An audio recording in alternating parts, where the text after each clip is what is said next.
Welcome to our ஆன்மீக களஞ்சியம் channel. இன்றைக்கி நம்ம மகாபிரிவா அருளியதில் மக்களின் நலனுக்கே வியாசரின் 18 புராணங்கள் என்று மகாபிரிவா அருளியதை தெரிந்து கொள்ளலாம்.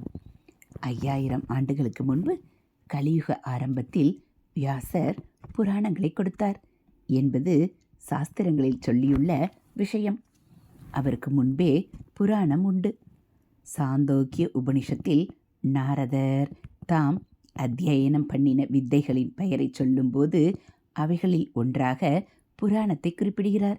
அதனால் வேத உபனிஷத் காலத்திலேயே புராணம் இருந்ததாக தெரிகிறது.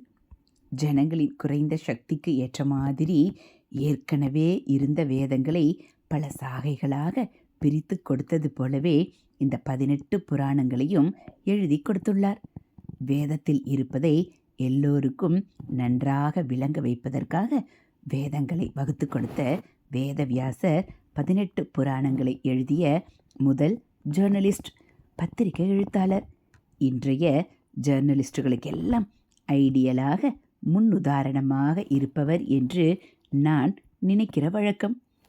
கதை, சரித்திரம், பூகோளம், தத்துவம், தர்மம், கலைகள் எல்லாவற்றையும் புத்திமான்களுக்கு மட்டுமில்லாமல் பாமர ஜனங்களுக்கும் சுவாரஸ்யமாக தருவதற்கே அவர் புராணங்களை எழுதி பெரிய செல்வமாக கொடுத்திருக்கிறார். பாமர ஜனங்களையும் தர்மத்தில் கொண்டு சேர்க்கவே பரமாத்மாவிடம் கொண்டு போய் விடுவதற்கே சுவாரஸ்யத்தை சாதனமாக வைத்து கொண்டார்.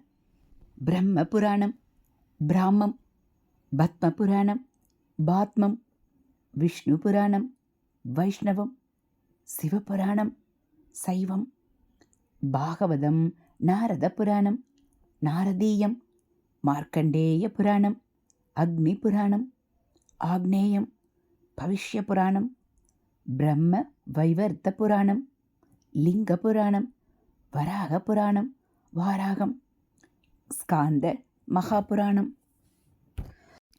வாமன புராணம், கூர்ம புராணம், கௌர்மம், மத்ஸ்ய புராணம், மாத்ஸ்யம், கருட புராணம், காரூடம், பிரம்மாண்ட புராணம் ஆகியவையே 18 புராணங்கள். நமக்கு பிரசித்தமாக தெரிகிற அநேக விருத்தாந்தங்கள் இவற்றிலே தான் வருகின்றன. கதை, சரித்திரம், தத்துவம் ஆகியவை எல்லாமும் இவற்றிலே இருக்கின்றன.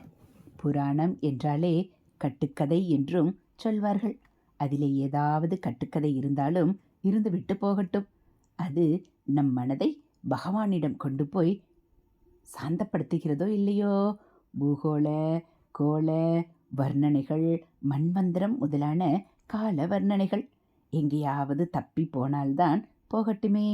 இதையெல்லாம் தெரிந்து கொள்ளத்தான் ஜியாகிரஃபியும் அஸ்ட்ரானமியும் ஹிஸ்ட்ரியும் இருக்கிறதே. ஜியாகிரஃபியிலும் ஹிஸ்ட்ரியிலும் அஸ்ட்ரானமியிலும் கொடுக்க முடியாததை, பரமாத்ம தத்துவத்தை, பக்தியை, தர்மத்தை சொல்கிற லட்சியத்தை புராணம் பூர்த்தி பண்ணுகிறதோ இல்லையோ.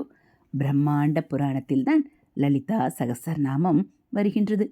விஷ்ணு சகசரநாமம், சிவ சகசரநாமம் இரண்டுமே மகாபாரதத்தில் வருபவை. அநேக ஸ்தோத்திரங்களும் இவற்றிலிருந்தே நமக்கு கிடைக்கின்றன. மார்க்கண்டேய புராணத்தில்தான் துர்கா சப்தசதி, தேவி மகாத்மியம் என்பதும் அதுவே வருகிறது. ஆதித்ய ஹிருதயம் ஸ்ரீமத் ராமாயணத்தில் வருவது. பிரதோஸ்தோத்திரம் ஸ்காந்தத்தில் வருகிறது. இப்போது நாம் ஒவ்வொரு சுவாமிக்கும் சொல்லும் அஷ்டோத்திரம், சகசரநாமம், கவசம் முதலானவைகள் பெரும்பாலும் புராணங்களில் வருகிறவைதான். எனவே பொது ஜனங்களுக்கு வேத தத்துவார்த்தங்கள் தெரிய வேண்டும் என்றே புராணங்களை வியாசர் எழுதியதற்கான காரணம். ஹரஹர சங்கர, ஜெய ஜெய சங்கர, ஹரஹர சங்கர, ஜெய ஜெய சங்கர. மகாபெரிவாச்சரணம். இதுபோல் மகாபெரிவா அருளியதை நீங்கள் தினந்தோறும் கேட்கணும் அப்படின்னா மறக்காமல் நம்ம சேனலை சப்ஸ்கிரைப் பண்ணுங்கள். கூடவே பெல்லைக்கானை கிளிக் பண்ணி ஆளுங்கிற பட்டனையும் அழுத்திடுங்க. நம்ம சேனலில் வரக்கூடிய தெய்வத்தின் குரல் பகுதிகள், மகாபெரிவா மகிமை, மகாபெரிவா அருள்வாக்கு, ஆன்மீக தகவல்கள் எல்லாம் உங்களுக்கு பிடிச்சிருந்தா ஒரு லைக்கும் கமெண்ட்டும் கொடுத்து உங்களுக்கு தெரிஞ்சவங்களுக்கும் ஷேர் பண்ணுங்கள். ஹரஹர சங்கர. ஜெய ஜெய சங்கர ஹரஹர சங்கர ஜெய ஜெய சங்கர மகாபெரியவா சரணம்.